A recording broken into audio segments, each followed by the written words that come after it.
എന്തൊരു കഷ്ടമാണ്. ഇതൊക്കെയാണോ നിങ്ങളുടെയൊക്കെ ബ്രേക്കപ്പ് റീസൺസ്? എനിക്കൊക്കെ എന്റെയൊക്കെ ബ്രേക്കപ്പ് സ്റ്റോറി ഒക്കെ കേട്ടാ നിങ്ങൾക്ക് അപ്പൊ വിഷമം വരും.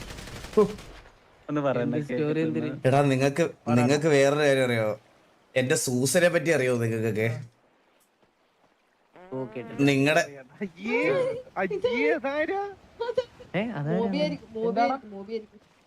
എടാ സൂസനും ഞാനും ഒക്കെ ഉള്ള റിലേഷൻഷിപ്പ് ഒക്കെ ബ്രേക്ക് ചെയ്ത റീസൺസ് ഒക്കെ കേട്ടാ നിങ്ങൾക്ക് തന്നെ വിഷമം വരും. ഇതൊക്കെയാണോ റീസൺ എന്ന് ചോദിക്കും.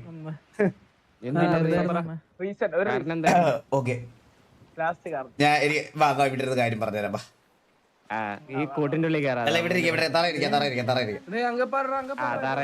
എനിക്ക് ആരെങ്കിലും ഒരു പാട്ട് വെച്ച് തരുമോ?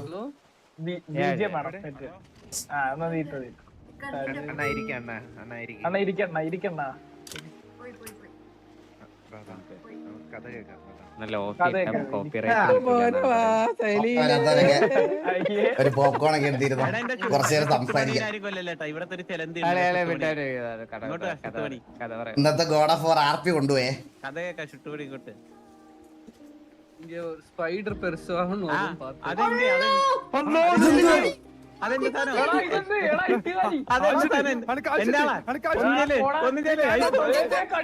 ഹെൽത്ത് പോകുന്നത്. എടാ ഇതല്ല വേറൊരു നല്ലൊരു ബാക്ക്ഗ്രൗണ്ട് മ്യൂസിക് ഇതാ. അടങ്ങിയിരിയടാ.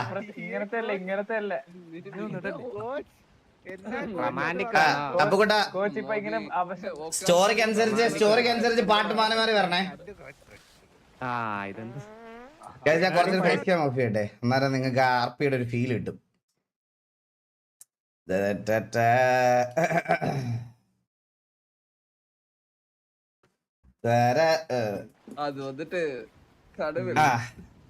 അപ്പൊ കൂടെ തുടങ്ങാ. അടങ്ങിയില്ലടാ, അത് ഇറല്ലേടാ.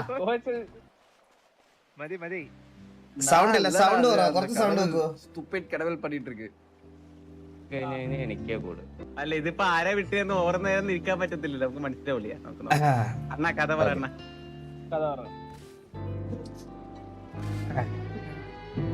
സിറ്റിയില് കുറച്ച് സൗണ്ട് കുറച്ചോടാ.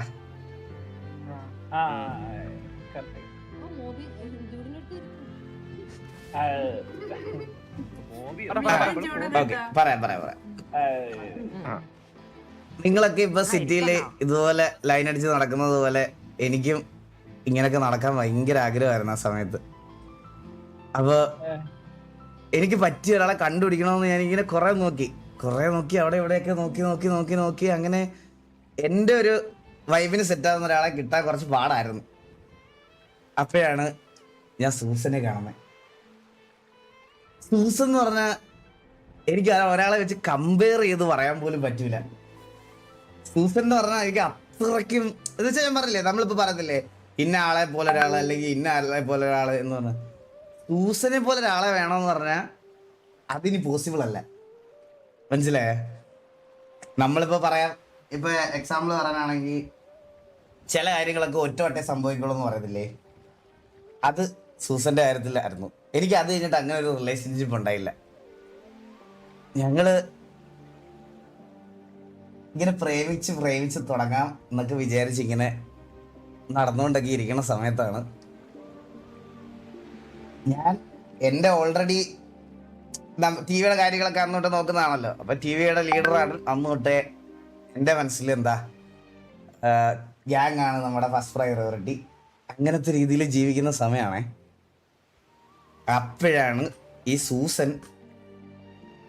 സൂസനെ എനിക്കെപ്പോഴും നമ്മുടെ റിലേഷൻഷിപ്പ് മാത്രം വാല്യൂ ചെയ്താൽ പോരല്ലോ, അവരുടെ ഫ്രണ്ട്ഷിപ്പും അവരുടെ സർക്കിളും ബാക്കിയെല്ലാം നമ്മൾ വാല്യൂ ചെയ്യണമല്ലോ. സൂസന്റെ കൂട്ടത്തിലുള്ള കുറച്ച് പേര് ആ സമയത്ത് ഒരു ഗ്യാങ് തുടങ്ങി. അപ്പോൾ സൂസനെ ഗ്യാങ്ങിൽ കയറിയേ പറ്റുള്ളൂ. എന്നുവെച്ചാൽ കാരണം അവരുടെ എപ്പോഴും എൻ്റെ കൂടെ ആ സമയത്ത് എൻ്റെ കൂടെ ഫുൾ ടൈം നടക്കാനും ഇതാക്കാനും ഒന്നും പറ്റത്തില്ല. അപ്പോൾ സൂസൻ്റെ കാര്യങ്ങളോടെ ഇത് ചെയ്തുള്ളതുകൊണ്ട് ഞാനത് റെസ്പെക്ട് ചെയ്ത് സൂസനെടുത്ത് ഗ്യാങ്ങിൽ കയറിക്കുള്ള സീനൊന്നും ഇല്ല. ആ സമയത്ത് നമ്മുടെ ഓപ്പോസിറ്റ് ആരാന്നറിയോ? നമ്മുടെ അമ്പുവണ്ണനൊക്കെയാണ്. അമ്പുവണ്ണനൊക്കെയാണ് ഓപ്പോസിറ്റ് ഗ്യാങ്ങില്. MC മദർച്ചോല്ല. മദർത്തൂന്നല്ല മെക്സിക്കൻ കാർട്ടൽസോ അങ്ങനെ എന്തോ ആണെന്ന് തോന്നുന്നു. അപ്പൊ എടാ സൗണ്ട് കുറച്ച് നോക്കണം, എനിക്ക് ഒട്ടും കേൾക്കണില്ല. ആ കോച്ചിനെ തപ്പി കുട്ടി എത്തിയല്ലോ കോച്ച്. കുട്ടി എത്തി കേട്ടോ കൊച്ചിന്. ബാക്കി പറ. ഞാൻ അങ്ങോട്ട് വന്നിരിക്കാം. അപ്പഴാണ് ഞങ്ങള് അവള് MC-ല് കേറണമെന്ന് പറഞ്ഞു. അപ്പൊ എന്താ ഞാൻ നോക്കിയപ്പോ നമ്മളൊന്നും ഇത് ചെയ്യണ ശരിയല്ലല്ലോ, അതായത് കൺട്രോൾ ചെയ്യുക അതൊന്നും ശരിയല്ലല്ലോ. എനിക്ക് അങ്ങനെ ഒരു തോട്ട് എന്റെ മനസ്സിൽ എന്തായാലും ഇല്ലായിരുന്നു. അപ്പൊ ഞാൻ പറഞ്ഞു സൂസ് അത് കുഴപ്പമില്ല, നമുക്ക് നോക്കാം, എവിടെ വെച്ച എന്താ സംഭവിക്കുന്നത് നമുക്ക് നോക്കാന്ന് പറഞ്ഞു. അപ്പോ ഇൻ ബിറ്റ്വീൻ ഞങ്ങള് ഗ്യാങ്ങിന്റെ കാര്യങ്ങളൊക്കെ അങ്ങോട്ടും ഇങ്ങോട്ടും പലപ്പോഴും പലവട്ടം അങ്ങോട്ടും ഇങ്ങോട്ടും കോൺവെർസേഷൻ ഒക്കെ ആവുമെങ്കിലും ഞങ്ങൾ മാക്സിമം ഒതുക്കി ഞങ്ങളെ ഇടയ്ക്കൊക്കെ മീറ്റ് ചെയ്യുമായിരുന്നു. നിങ്ങൾ വന്നിരിക്കുന്ന പോലെ പുറത്തൊക്കെ പോകുമായിരുന്നു. ഞങ്ങൾക്ക് കുറെ നല്ല കിടില മൊമെന്റ്സ് ഉണ്ടായിരുന്നു. ഞങ്ങള് സത്യം പറഞ്ഞ സൂസനെ കൊണ്ട് പോവാത്ത ഒരു സ്ഥലമില്ല ഈ സിറ്റിയിൽ. ഞങ്ങൾ അത്രയ്ക്കും ഭയങ്കര ക്ലോസ് ആയി ഡെയിലി കാണും. ഒരു 5 മിനിറ്റെങ്കിലും 5 മിനിറ്റ് എപ്പോഴും സൂസൻ ഒരു ദിവസത്തിൽ ഒരു 5 മിനിറ്റെങ്കിലും എന്നെ കണ്ടിട്ടേ പോകത്തുള്ളൂ. നിങ്ങളിപ്പോ രാത്രിയിലേക്ക് ഒരുമിച്ച് ഇങ്ങനെ നടക്കണൊക്കെ കാണുമ്പോ സത്യം പറഞ്ഞ ഉള്ളിന്റെ ഉള്ളില് പരിന്തോസത്തിന്റെ ഒരു മുരട് സ്വഭാവം ഉണ്ടെങ്കിലും ഈ പറയണത് പോലെ എന്റെ ഉള്ളിൽ കിടക്കണ ആ ഒരു സാധനം എനിക്കിങ്ങനെ ഡീപ്പായിട്ട് ഹിറ്റ് ചെയ്യും.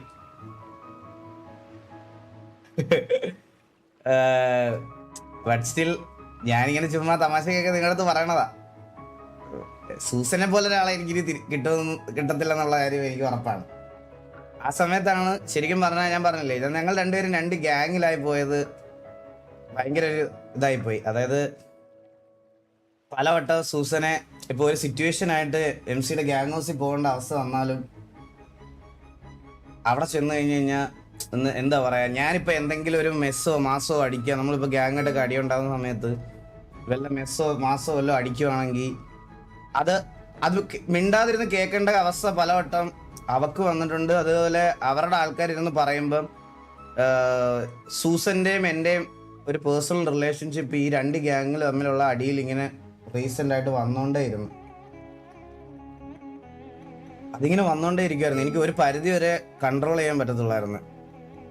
ഞാൻ എപ്പോഴും തമാശക്കാണെങ്കിലും നിങ്ങളുടെ അടുത്തൊക്കെ പറയാറുണ്ട് എനിക്ക് ഗ്യാങ് ആണ് അൾട്ടിമേറ്റ് എന്നുള്ളത്. അതിങ്ങനെ തമാശക്ക് എടുത്ത് പറഞ്ഞുകൊണ്ടിരിക്കുന്നതല്ല, എനിക്ക് അത് തന്നെയാണ് അൾട്ടിമേറ്റ്. അതിനി ആരൊക്കെ വന്നാലും ആരൊക്കെ പോയാലും TV-ക്ക് മുകളിൽ എനിക്ക് വേറൊന്നുമില്ല.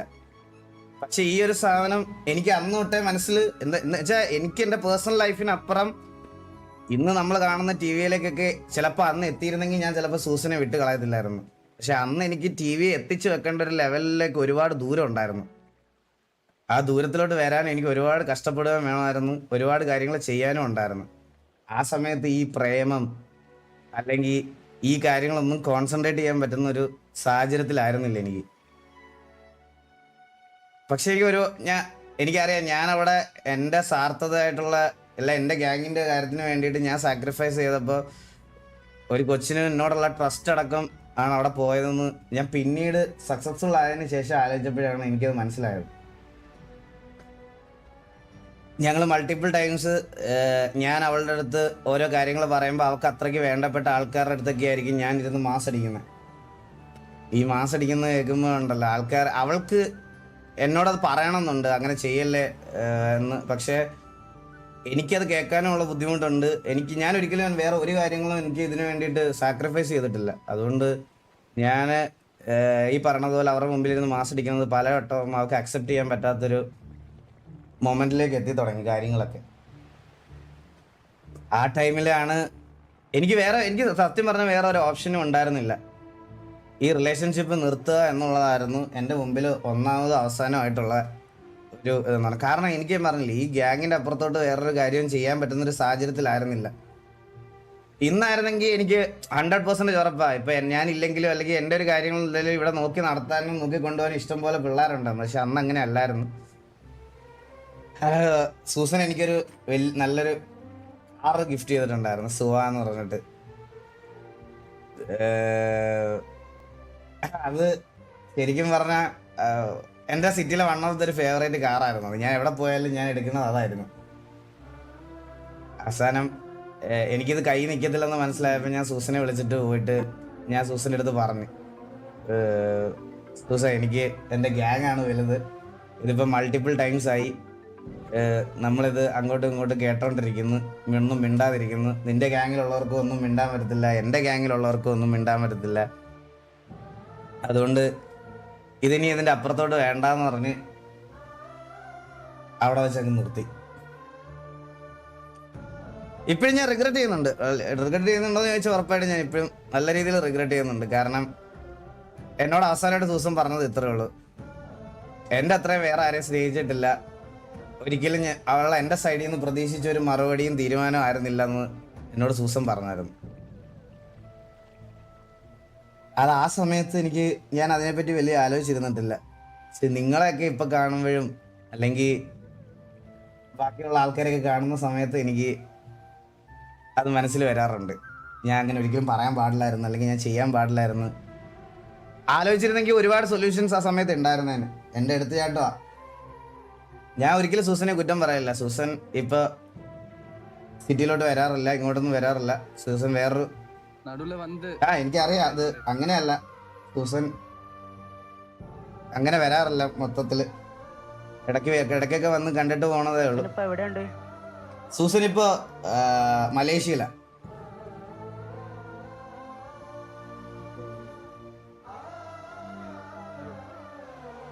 എന്തെങ്കിലുമൊക്കെ ഉണ്ടെങ്കിൽ നിങ്ങൾ രണ്ടുപേര് ഇല്ല എന്തെങ്കിലുമൊക്കെ ഉണ്ടെങ്കിൽ നിങ്ങൾ രണ്ടുപേരും അങ്ങോട്ടും ഇങ്ങോട്ടും ഒക്കെ കപ്പിൾസ് ആയിട്ടുള്ളവർ ആലോചിച്ചും കണ്ടും ഒക്കെ ഡിസിഷൻ എടുക്കുക. ഇതുപോലെ പിന്നീട് ഓർത്ത് റിഗ്രറ്റ് ചെയ്യരുത്. തിരിച്ചും കളിച്ച് നടക്കുന്ന സമയം മാത്രമല്ല, നാളെ ഒരുമിച്ച് കുറച്ച് വിഷമങ്ങൾ ഫേസ് ചെയ്യേണ്ട സമയം വരും. അന്നേരം ഇപ്പൊ സന്തോഷത്തിലുള്ള കോർഡിനേഷൻ ആ വിഷമത്തിലും ഉണ്ടാവണം.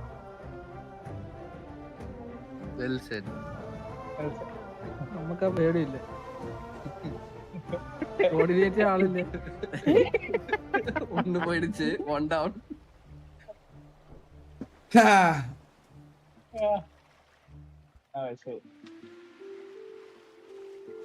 വരുവണ്ണ, ഒരു നാള് വരുവണ്ണ ആള്. സൂസനിന് വരുമെന്നുള്ള പ്രതീക്ഷ എനിക്കില്ലടാ. സൂസനെ പോലെ ഒരാളെ ഞാൻ തെരഞ്ഞു നടക്കൂല, അങ്ങനെ ഒരാളെ കിട്ടൂല. തിരിച്ചു വന്നാലോ? തിരിച്ചു വന്നാ അപ്പൊ കെട്ടി വീട്ടിൽ കൊണ്ടുപോല് കോച്ച്. പിന്നല്ലേ, അത്രേ ഉള്ളൂ, അത്രേ ഉള്ളൂ. ആര് വന്നാലോ പിന്നല്ലാതെ. സൂസനെ മിസ് ചെയ്യുന്നുണ്ടോ? മിസ് ചെയ്യുന്നുണ്ടോന്ന് ഇത്രയും ഞാൻ സംസാരിച്ചത് സൂസനെ മിസ് ചെയ്യാത്തോണ്ടാണോടാ? ഇപ്പൊ ഈ ഇരിക്കുന്ന ടൈമില് ഉറപ്പായിട്ടും സൂസനെ മിസ് ചെയ്യുന്നുണ്ട്. സൂസന് ശരിക്കും പറഞ്ഞിട്ടുണ്ടല്ലോ, സൂസന്റെ ഏറ്റവും വലിയൊരു പോസിറ്റിവിറ്റി എന്താണെന്ന് അറിയാമോ? സൂസൻ ഇങ്ങനെ എപ്പോഴും വന്ന് ഐ ലവ് യു ഒന്നും പറഞ്ഞ് മറ്റേ ഇങ്ങനെ അങ്ങനത്തെ റിലേഷൻഷിപ്പ് ആയിരുന്നല്ലേ ഞങ്ങള്. ക്രിഞ്ചിന്റെ അല്ലടാ ഞാൻ പറയണേ, ക്രിഞ്ചിന്റെ എല്ലാം പറയണേ. എനിക്ക് ഭയങ്കര, അതായത് ഞാനിപ്പോ എന്തെങ്കിലും കാര്യങ്ങളിൽ എൻഗേജ്ഡ് ആണെന്ന് അവർക്ക് മനസ്സിലാവുകയാണെങ്കിൽ അവള് കംപ്ലീറ്റ്ലി ഇതിന്റെ 7 അയലത്ത് വരുവോ ഇതാക്കുവോ ഒന്നും ചെയ്യൂല. മനസ്സിലായോ? ആൾക്കറിയാം കുറെ കാര്യങ്ങൾ റെസ്പെക്ട് ചെയ്ത് നിന്നിട്ട് ഞാൻ അങ്ങനെ ഒരു ഡിസിഷൻ എടുത്തോണ്ടാണ് സൂസൻ അത്ര ഹേർട്ട് ആയതെന്ന് പിന്നീട് എനിക്ക് മനസ്സിലായത്. അതാണ് പ്രശ്നം. ഞാൻ ഇപ്പൊ സൂസനും അങ്ങനത്തെ ഒരു ടൈം പാസ് രീതിയിൽ ഇരിക്കുന്ന, അല്ലെങ്കിൽ അങ്ങനത്തെ ഒരു ഇതില് കുഞ്ഞു കളിച്ച് നിൽക്കുന്ന ഒരാളായിരുന്നെങ്കിൽ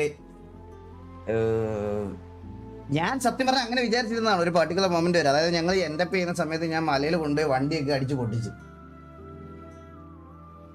ആ സമയത്താണ് സൂസൻ ആദ്യമായിട്ട് എൻ്റെ അടുത്തുനിന്ന് ഓപ്പൺ അപ്പ് ആയിട്ട് സംസാരിക്കുന്നത്. ഓട്ടെ എല്ലാം ശരിയാവും, ഒരിക്കലും എല്ലാം സെറ്റാവും. എല്ലാം ശരിയാവും കേട്ടാ മോബി.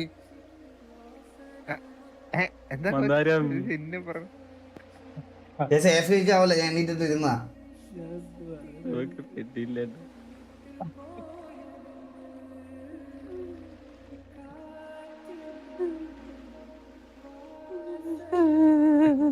വാസുണ്ണ പറടാ. ഈ പ്രണയത്തെ ബ്യൂട്ടിഫുൾ ആക്കണ എന്താ എന്ന് പറയാമോ? നിങ്ങളെ എക്സ്പീരിയൻസ് പക്ഷെ നീ അങ്ങനെയൊക്കെ ചോദിച്ചാൽ ഇതൊക്കെ ഭയങ്കര ക്രിഞ്ച് ക്വസ്റ്റ്യൻ ആയി പോകും. അല്ലല്ല ക്രിഞ്ച് ആയിട്ടല്ല, നിങ്ങളെ എക്സ്പീരിയൻസിൽ ഒരു ഏറ്റവും കൂടുതൽ പ്രണയത്തെ ഏറ്റവും കൂടുതൽ ബ്യൂട്ടിഫുൾ ആക്കുന്നത് എന്താണ്? അങ്ങനെയൊക്കെ ചോദിച്ചാൽ ഞാൻ എന്ത് അത് പറയാ? ബാക്കിയുള്ളവർ കേൾക്കുമ്പോ അതൊരു ക്രിഞ്ചായി അതെ, അതെ അതെ. നമ്മുടെ പേഴ്സണൽ അല്ല, മൂമെന്റ്സ് ഒക്കെ നമുക്ക് വെളിയിൽ നിന്ന് വേറൊരാൾ കാണുമ്പോൾ ക്രിഞ്ച് ആയിരിക്കടാ. പക്ഷെ അതാ അതിനൊരു ഭംഗിയുണ്ട് ഈ ക്രിഞ്ചിനും, മനസ്സിലായ? ഇപ്പൊ ഉണ്ട് ഉണ്ട് ഉണ്ട് ഉണ്ട്. ഉറപ്പായിട്ടും നമ്മൾ പിന്നെ വേറൊരു ഒറ്റ കാര്യമുള്ളൂ, ഇതൊക്കെ ഭംഗിയാവുന്ന എപ്പോഴാണെന്നറിയാമോ? സത്യം പറഞ്ഞു കഴിഞ്ഞാൽ നമ്മൾ വേറൊരാളായിട്ട് നമ്മളുടെ ഒരാളെയും കമ്പയർ ചെയ്യാതിരിക്കുമ്പോഴാണ്. അതായത് ഇപ്പൊ ഇവനെ കണ്ടോ അവനെ കണ്ടോ എന്നൊക്കെ പറഞ്ഞ് കമ്പയർ ചെയ്യൂലേ, ആ കമ്പാരിസൺ നമ്മുടെ ഇടയ്ക്ക് വന്നില്ലെങ്കിൽ അതാണ് ഏറ്റവും വലിയ ഇടലം കാര്യം. സത്യം പറഞ്ഞ ഈ കമ്പാരിസൺ എന്ന് പറയുന്ന സാധനം ഒരു ഭയങ്കര. പിന്നെ നമ്മൾ ഈ വെളിയിലുള്ള ആൾക്കാരെയൊക്കെ കാണത്തില്ലേ, ഓരോന്ന് കാണുമ്പോൾ പറയൂലേ, അതായത് ഓ അവരെന്ത് അടിപൊളിയാ, അവരുടെ വീഡിയോസ് ഒക്കെ എന്ത് അടിപൊളിയാ, അവരെ കാണുമ്പോൾ എന്ത് അടിപൊളിയാ. അവരൊക്കെ അവരുടെ സന്തോഷം മാത്രമേ കാണിക്കുള്ളൂ, വിഷമവും ദേഷ്യവും അവരുടെ ഇടയ്ക്കുള്ള വഴക്കൊന്നും കാണിക്കുന്നില്ല. അപ്പൊ നമ്മൾ വിചാരിക്കും നമ്മുടെ ഇടയ്ക്ക് മാത്രമേ ഉള്ളൂ ഈ വഴക്കൊക്കെ എന്ന്, മനസ്സിലായ? അത് ഭയങ്കര പ്രശ്നമാണ്. എല്ലാവരും എല്ലാവരുടെ സന്തോഷം മാത്രമേ പുറത്ത് കാണിക്കുള്ളൂ, ഈ ഇഷ്യൂസും പ്രശ്നമൊക്കെ പുറത്ത് കാണിക്കുന്ന ആൾക്കാർ ഭയങ്കര കുറവാ.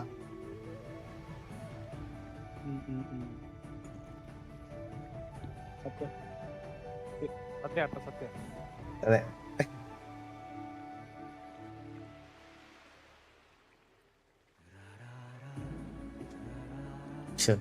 എന്റെ കഥ കേട്ടുന്ന ഇവിടെ 3 പേര് ബ്രേക്കപ്പ് ആയിരുന്നു കേട്ടോ.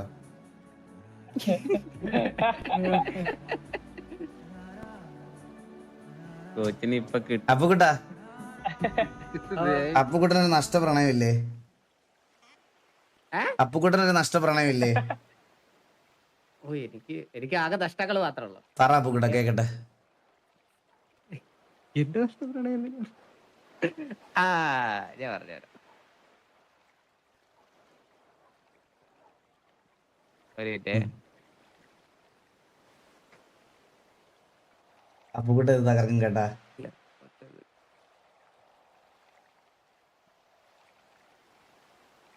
ആ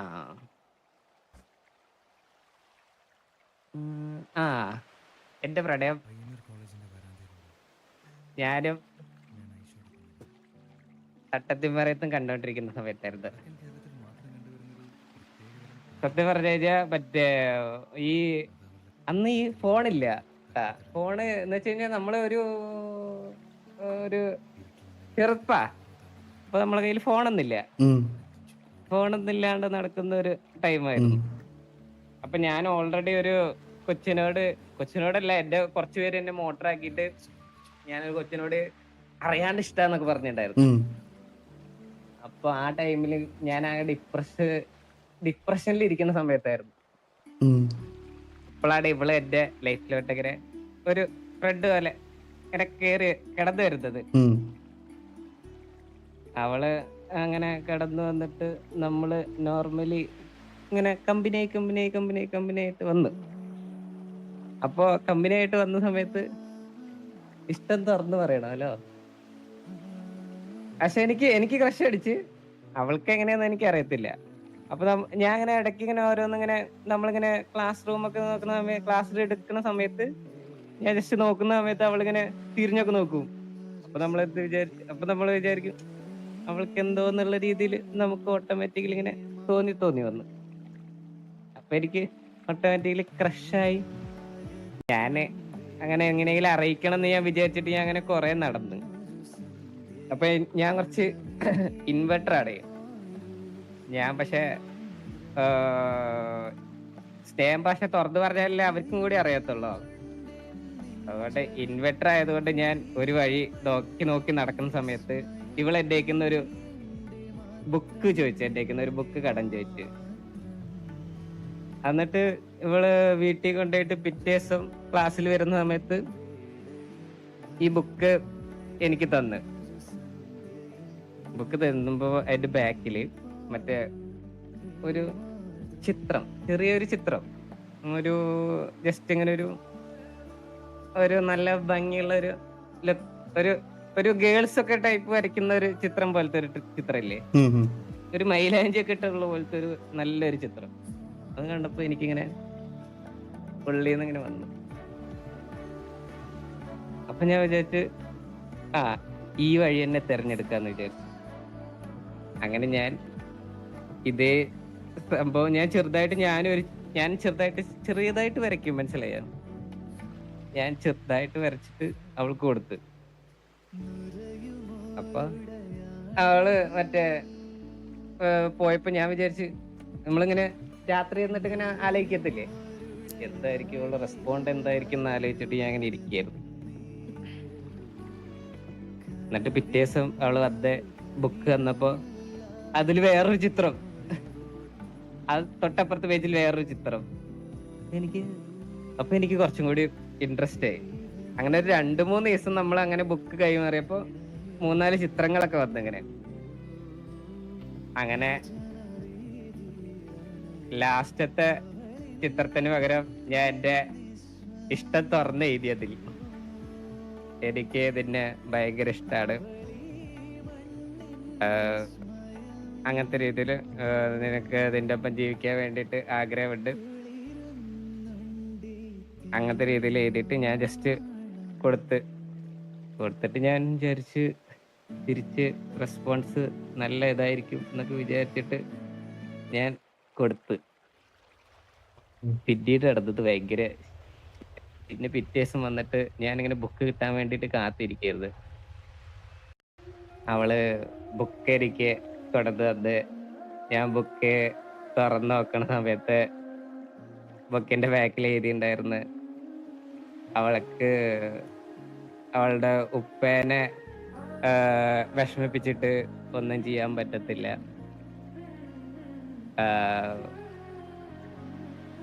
അവളെ അങ്ങനെ അവരെ വിഷമിപ്പിച്ചിട്ട് ഞാൻ ഒന്നും ചെയ്യത്തുമില്ല. അവരുടെ സന്തോഷമാണ് എനിക്ക് വലുത്. അപ്പൊ എന്റെ മനസ്സ് മൊത്തം ഡിപ്രഷനായി മൊത്തത്തിൽ. എന്നിട്ട് പിന്നെ കുറെ ദിവസം അവളെ അങ്ങനെ നോക്കൊന്നും ചെയ്തില്ല. ക്ലാസ് ഇരുന്നിട്ട് ഞാനിങ്ങനെ തല വെച്ചിട്ട് ഇങ്ങനെ കിടന്നിട്ട് കരയും. എന്നിട്ട് പക്ഷെ ആരും അറിയത്തൊന്നില്ല. എന്നിട്ട് 2-3 ദിവസം കഴിഞ്ഞപ്പോ എന്നോട് വന്നിട്ട് സംസാരിച്ച് നമുക്ക് പഴയ പോലെ തന്നെ ഒരു ഫ്രണ്ട്സ് പോലെ പോവാന്ന് വിചാരിച്ചു. പക്ഷെ എത്രയൊക്കെ ആണെങ്കിലും നമ്മൾ എത്ര ഫ്രണ്ട്സ് ആയിട്ടിരുന്നാലും നമുക്ക് പണ്ടത്തെ ആ ഒരു നമ്മൾ ഇഷ്ടം തോന്നിയ ആളോട് ചിലപ്പോ നമുക്ക് അങ്ങനെ രീതിയിൽ തോന്നത്തില്ലല്ലോ.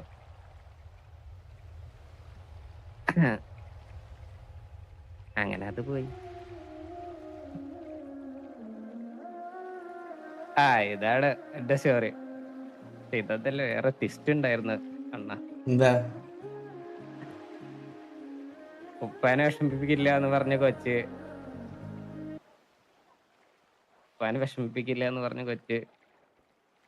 3 ആഴ്ച കഴിഞ്ഞപ്പോ വേറൊരു ചെക്കന്റെ പൊളിച്ചു കൊടുത്തു.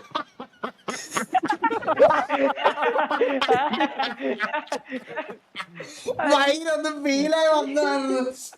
കണ്ണീന്ന് വെള്ളം വന്നിട്ട് അത് തന്തയ്ക്ക് വിളിച്ച് തിരിച്ചേറിപ്പോയി. എന്ത് കളിയത്? ഇതിനായിരുന്നു ഇത്രയും ഇമോഷണൽ ബാക്ക്ഗ്രൗണ്ട് വെച്ചൊക്കെ ഇട്ട് പറഞ്ഞത്. എനിക്ക് ഇമോഷണൽ അല്ലേ? ഒളിച്ചോടിപ്പോയത് എന്റെ അല്ലല്ലോ. ഒളിച്ചോടിപ്പോയത് എന്റെ അതല്ലല്ലോ. എനിക്ക് ഇമോഷണൽ. ഡിസ്കമ്പിയാക്കി കളഞ്ഞ മത്താരെ, നിന്നെ കണ്ടറിയാം നിനക്കൊരു കഥ പറയാനുള്ളത്. കഥ പറഞ്ഞ കാര്യം ഇല്ലടാ ഇല്ല, പറ പറ പറ പറ. ആദ്യം തൊട്ടുള്ള കഥ പറയണമെന്ന്. എന്റെ കഥയൊക്കെ ട്രാജഡി മാത്രമേ ഉള്ളതാണ്. എന്തായാലും അതോടെ കേട്ടിട്ട് ഉറങ്ങാം നമുക്ക്. ഈ ചന്ദ്രു അലീനയുടെ ലവ് സ്റ്റോറി എങ്ങനെ അടിപൊളിയാത്. അയ്യോ അത് കേട്ട് മടുത്ത്. ചന്ദ്രൻ അലീന ഇല്ലല്ലോ ഇവിടെ, അവരുണ്ടല്ലാതെ പറയാൻ പറ്റുള്ളൂ. എന്നിട്ട് പോയാ എന്തായാലും പറ. അതിപ്പോ പണ്ട് എനിക്കൊരു കൊച്ചുണ്ടായിരുന്നു അണ്ണാ. ലൈക്ക് അപ്പൊ ബാക്ക്ഗ്രൗണ്ട് മ്യൂസിക് ഇട്ടോട്.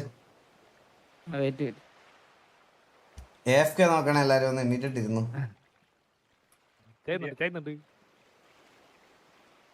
അതീ പറഞ്ഞോ. അപ്പൊ എന്റെ ഫ്രണ്ട്സ് ഒക്കെ ഇങ്ങനെ ഇരുന്ന് ഒരു സ്ഥലത്തിരുന്ന് ഗെയിം കളിക്കും ചുമ്മാ. അപ്പൊ ഞാൻ അതിന്ന് ഒരു കൊച്ചിനെ പരിചയപ്പെട്ട്. ആ കൊച്ചപ്പ എന്നെ ഒന്ന് ചേട്ടാ ചേട്ടാന്ന് വിളിക്കും. പക്ഷെ എനിക്ക് അറിഞ്ഞൂടാ എന്ന് വെച്ചാൽ എനിക്ക് ഭയങ്കര ഒരു ഇമോഷണൽ അറ്റാച്ച്മെന്റ് തോന്നി ഒരു ടൈം ആയപ്പോ.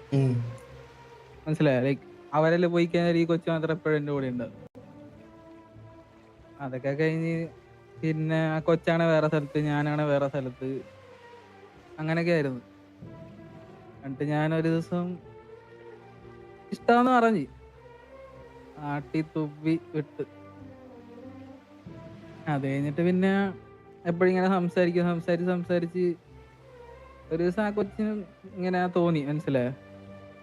ഞാനങ്ങനെയല്ല പിന്നെ കണ്ടത്, പക്ഷെ ആ കൊച്ചിന് എന്നോട് തോന്നി. ആ കൊച്ച് പറഞ്ഞു. അങ്ങനെ നമ്മള് സത്യം സെറ്റായി. അപ്പൊ എനിക്ക് ഭയങ്കര വിഷമം ഉണ്ടായിരുന്നതാണ്, കാരണം ഇവ കാണാൻ പറ്റില്ലല്ലോ. എനിക്ക് ആള് വേറെ സ്ഥലത്ത്, ഞാൻ വേറെ സ്ഥലത്ത്, അങ്ങനെയായിരുന്നു. അങ്ങനെ നിന്നോണ്ടിരുന്നപ്പോ ഞാൻ വേറൊരു സ്ഥലത്ത് ജോലി ചെയ്തോണ്ടിരിക്കുകയായിരുന്നു അമ്മ. ഞാൻ ആ ജോലിയൊക്കെ കളഞ്ഞ് ഈ കൊച്ചുള്ള സ്ഥലത്ത് പോയിട്ട് ജോലി ചെയ്യാൻ തുടങ്ങി.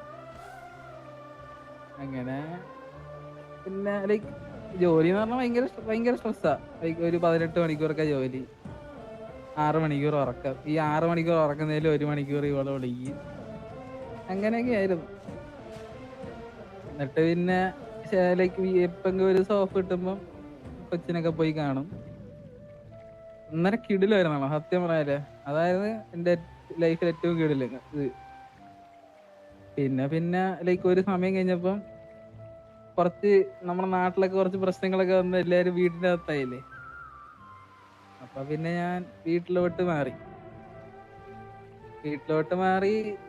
ഞാൻ ഇങ്ങനെ വേറെ സ്ഥലത്തേക്കൊക്കെ പോവാ ഇങ്ങനെ നിന്ന്. ലൈക്ക് എന്റെ വീട്ടുകാരെ അറിഞ്ഞ്, ഞാൻ കൊച്ചിന്റെ വീട്ടുകാരൊക്കെ അറിഞ്ഞ് നിൽക്കുമായിരുന്നു. പക്ഷെ ആ ഒരു ഡിസ്റ്റൻസ് വന്നപ്പം എനിക്ക് അറിഞ്ഞോളാം. ലൈക്ക് അവക്ക് ലൈക്ക് അവള് പഠിക്കുന്ന സ്ഥലത്തൊന്നും അവർക്ക് വേറെ ഫ്രണ്ട്സ് ഒന്നും ഉണ്ട്. അങ്ങനെ ഞാൻ തന്നെ അവളോട് പറഞ്ഞു, ലൈക്ക് എല്ലാവരുമായിട്ട് കമ്പനി ആയി നടക്കണം, അങ്ങനെയൊക്കെ പറഞ്ഞിരുന്നു. ഒരു ദിവസം രാത്രി എനിക്കൊരു ഫോൺ തന്നു. ഒരു പയ്യനായിരുന്നു. എന്നിട്ട് ആ പയ്യൻ പറഞ്ഞ് മന്ദാരനി ആ കൊച്ചിന്റെ പുറകെ നടക്കരുത്, ആ കൊച്ചിന് താല്പര്യമില്ല. അതാരാ വിളിച്ചേ?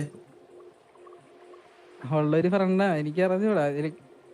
അവൻ എന്നെ അറിയാം, എനിക്ക് അവനെ അറിയാം. താല്പര്യമില്ല എന്ന് പറഞ്ഞാ ഞാൻ എന്താ പറയാ. ഞാൻ പിന്നെ കൊറേ ചോദിച്ചു എന്താ റീസൺ എന്നൊക്കെ ചോദിച്ചു. പക്ഷെ എനിക്കിപ്പോഴും വിഷമം എന്ന് വെച്ചാൽ എനിക്കിപ്പോഴും അതിന്റെ റീസൺ അറിഞ്ഞതാണ്. ഞാൻ എന്താ ചെയ്തത്, എന്ത് തെറ്റാ ചെയ്തതെന്ന് എനിക്കിപ്പോഴും അറിഞ്ഞു. ആ ഒരു വിഷമമില്ല അണ്ണാ. അതാണ് ഇപ്പോഴും ഞാൻ ഇങ്ങനെ നിൽക്കുന്നത്. നമുക്ക് എന്താ റീസൺ എന്ന് പോലും അറിഞ്ഞൂടെ. ആ റീസൺ അറിഞ്ഞിട്ടുണ്ടെങ്കിൽ നമുക്ക് എന്തെങ്കിലും നമ്മളെ ഇത് എന്തെങ്കിലും തിരുത്താനെങ്കിലും പറ്റൂലാണ്. അതെന്താന്ന് പോലും എനിക്ക് ഇപ്പോഴും അറിഞ്ഞതാണ്. ഞാൻ എന്താ ചെയ്തത്, എന്തെങ്കിലും മോശം ചെയ്തത് എനിക്ക് അറിഞ്ഞൂടാ. അത് അവള് പോലും അല്ല പറഞ്ഞു, വേറൊരാള് വിളിച്ചിട്ട് പറയും. ഞാൻ ലിറ്ററലി അവന്റെ മുന്നിൽ ഇരുന്ന് കരഞ്ഞു. എനിക്ക് അറിയാത്ത ആളാണ്. ഓസിസി ഇവിടെ പറഞ്ഞു, ഇവിടെ ഓസിസി ആണെന്ന് പറഞ്ഞില്ലല്ലോ ബ്രോ. ഇത് അവന്റെ സിറ്റിയിലെ കഥയാണെങ്കിലോ? ഓസി ആണെന്ന് ബ്രോ എടുത്ത് പറഞ്ഞിട്ടില്ലല്ലോ. ഇത് അവന്റെ സിറ്റിയിലെ കഥയാണ്. പോയി ഞാൻ പിന്നെ അത് പോയില്ല. നീ അവളെ കോണ്ടാക്ട് ചെയ്യാനൊന്നും ട്രൈ ചെയ്തില്ല?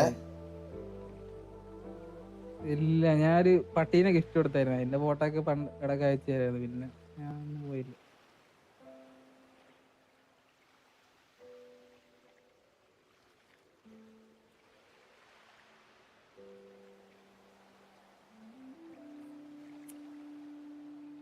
കാര്യമൊന്നുമില്ല.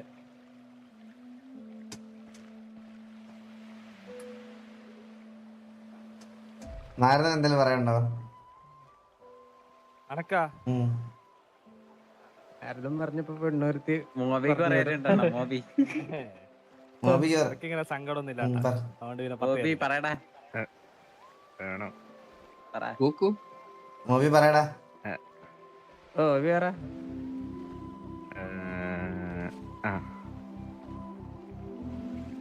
ഈ സംഭവം നടക്കുന്നത് ഞാൻ ജോബിനൊക്കെ കയറിയ സമയത്ത് ഞാൻ എൻ്റെ ലൈഫിൽ ഫസ്റ്റ് റിലേഷൻ എല്ലാം ആദ്യമായിട്ട് അനുഭവിക്കുന്ന ഒരു സമയം. അതായത് ജോബിനൊക്കെ ഫസ്റ്റ് ടൈം കയറി ഒരു 3-4 മാസത്തിന് ശേഷം ഒരു കൊച്ചിനെ കണ്ട് ക്രഷ് അടിച്ചു. പക്ഷെ എനിക്കത് അങ്ങോട്ട് പറയാൻ ഭയങ്കര പേടിയായിരുന്നു. ഞാൻ പറയത്തില്ലായിരുന്നു. എനിക്ക് എൻ്റെ മനസ്സിലുണ്ടെങ്കിൽ അത് എൻ്റെ മനസ്സിൽ തന്നെ വെച്ച് നടക്കുന്ന ഒരാളാണ്. അപ്പം ആ കൊച്ചിന് ഇങ്ങോട്ട് തോന്നി, ആ കൊച്ചിൻ്റെ അടുത്ത് ഇങ്ങോട്ട് സംസാരിക്കാൻ വേണ്ടി വന്ന്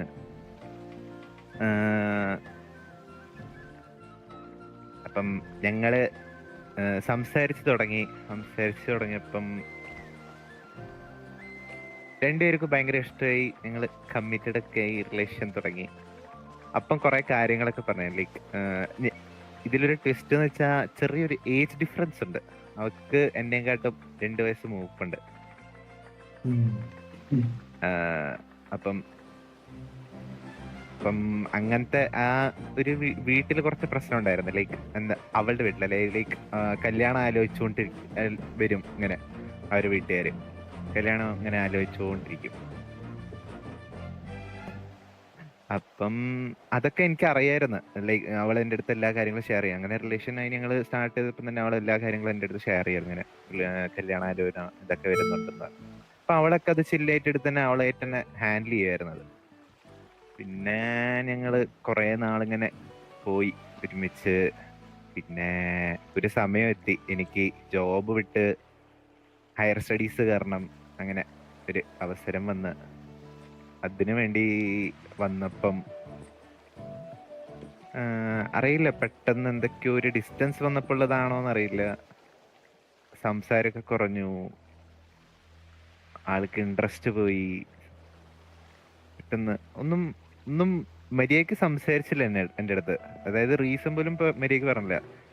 ഞാൻ എൻ്റെ അടുത്ത് പെട്ടെന്ന് ഒരു ദിവസം വന്നിട്ട് നമുക്ക് റിലേഷൻ നടത്താം, പോവില്ല മുമ്പോട്ട് എന്ന് പറഞ്ഞ് എന്നെ ബ്ലോക്കൊക്കെ ചെയ്ത് പോയി.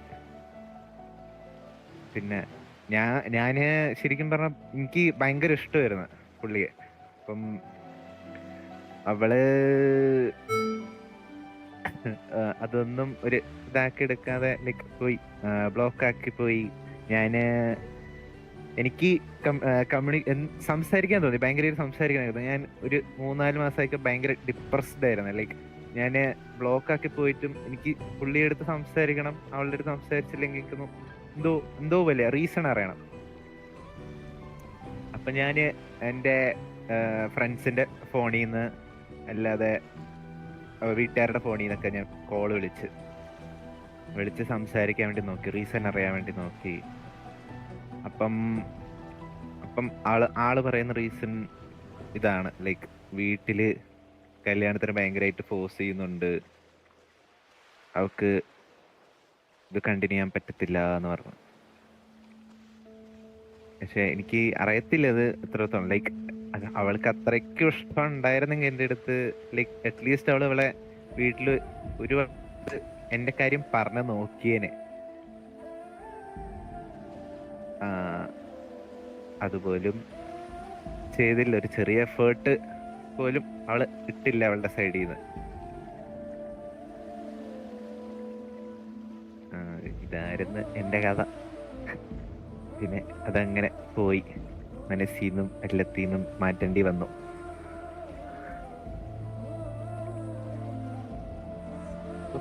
പോട്ടറാ, നിനക്ക് സെറ്റാവുന്ന ഒരാള് നിന്റെ ലൈഫിൽ വരും ഒരു ടൈം ആവുമ്പോ, മനസ്സിലായ? ഇത് എല്ലാ ജീവിതത്തിൽ സ്മൂത്ത് ആയിട്ട് പോയ ഒരു രസം ഉണ്ടാവില്ലടാ. സത്യോ? ആണോ? ഫസ്റ്റത്തെ പ്രണയം സക്സസ് ആവാൻ പാടില്ല. Life is like an ECG. അതിൽ വേരിയേഷൻ ഉണ്ടെങ്കിലേ അത് നിലനിൽക്കുള്ളൂ. സ്റ്റേബിൾ ആയ ചത്തുപോയി എന്നർത്ഥം. തീർന്നു. അവിടെ மேல ஒரு பைத்தியம் மேல இருக்கு பாத்தியா? உண்ட ரைட் டாப்ல പൈത്യം. എവിടെ? பாரு மேல. 6 മാസം ഇങ്ങനെ തന്നെ കാണും. നമ്മളെ ആമ്പിള്ളേരോടെല്ലാം ചോദിച്ചു, ഇവിടെ സ്റ്റോറി പറയാൻ താല്പര്യമുള്ള ഏതെങ്കിലും പെൺകുട്ടികളുണ്ടോ? പെൺകുട്ടികളുണ്ടോ? അതെ. പാത്ത് പറയൂ. പേര് പറയണ്ട, ലൈക്ക് അവർ കംഫർട്ടബിൾ ആണെങ്കിൽ ആരെങ്കിലും ഒരാൾ പറഞ്ഞോ. എനിക്ക് റിലേഷൻഷിപ്പ് ഒന്നും ഇല്ല ഇതുവരെ. ഞാൻ ജൂഡിന്റെയും മിയയുടെ കഥ പറ. അതെ, ഇല്ല അയ്യോ അയ്യോ നടന്ന കാര്യം പറയട്ടെ പിന്നെ അതൊക്കെ നമ്മൾ നേരിട്ട് കേട്ടെ. എനിക്ക് ഇതിനു മുമ്പ് റിലേഷൻഷിപ്പ് എന്ന് പറയാനായിട്ട് അങ്ങനെ ഒന്നും ഉണ്ടായിട്ടില്ല. എന്റെ ഫസ്റ്റ് റിലേഷൻഷിപ്പേ ഇവളാണ്. കണ്ടിന്യൂ ആയി പോകുന്നു. എനിക്ക് ഇതിനു മുമ്പ് റിലേഷൻഷിപ്പ് ഇല്ല. അതിന്റെ ഇടക്കൂടെ മുതലെടുത്തല്ലേ നീ അതൊക്കെ? നീ ഫ്രഷ് ആണെന്ന് തെളിയിച്ചല്ലേ നീ അതിന്റെ ഇടക്കൂടെ? ആണാറ്.